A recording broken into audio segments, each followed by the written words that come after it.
So, right now, I'm reflecting on the whole school year in general of being in Mr. Adkins' fifth period class.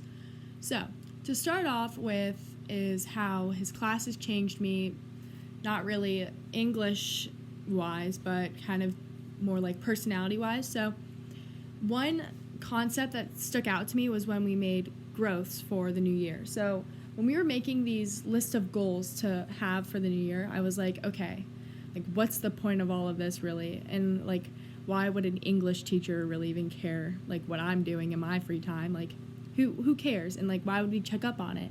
But since I've made the list, like I know this might sound cheesy, but I've honestly like kept up with it. Like I will check my goals and be like, okay, what have I achieved? What have I not achieved? And like especially like soccer wise. So when I was making this list, I was like, okay, soccer, this is what I want. And like having that list kind of to like remind me of what my goals were, it's like locked in the mindset. I'm like, I need to achieve this, I need to do this. And like having people like check up on you, and like especially like a teacher, like most people look at like teachers as like, okay, they don't really care, they're just here to do their job. But like in being in your class, like you've honestly like shown that like you do care about what we're doing, like not just like English wise, like you care in general, and like having us check up on our goals. And also another personal thing is like our journals for quarantine. So like you want to know, like obviously like being stuck in quarantine isn't going to be fun, and especially like having online learning is such a huge transition, but you've still like gone out of your way to like make it fun. And I honestly think that's a huge part of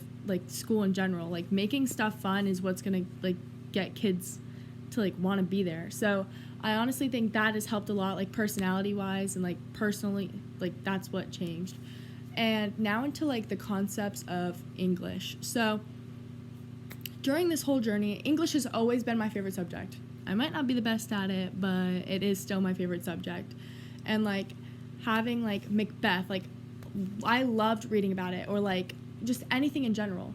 And so you've like shown us, not shown us, like we've read these books or novels together, but then you've also like made us look into the deeper versions of it, like not just like generic about everything. Like we'd have to sit down and think, like even with Frankenstein, like although there's a basic idea of what the book's about, like we've literally gone into depth, and like having all these worksheets, like not to be cliche or like just say, I'm just gonna say the obvious, like people think it's busy work, let's just be real. But honestly, like once you like start to like write all this stuff down, like you're gonna understand the concept more and maybe have a different view on it than others would.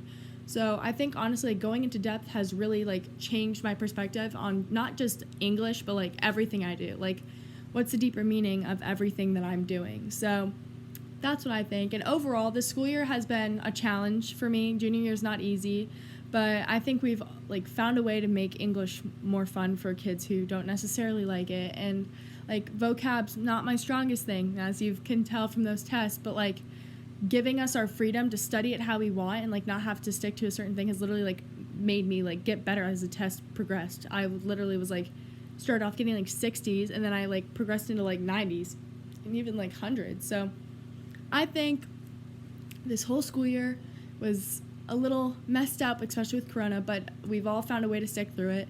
And it's going to be sad not having you as my teacher next year for English, and I'm nervous for who I get next because I'm a lot to handle, and you somehow managed to still stick it through.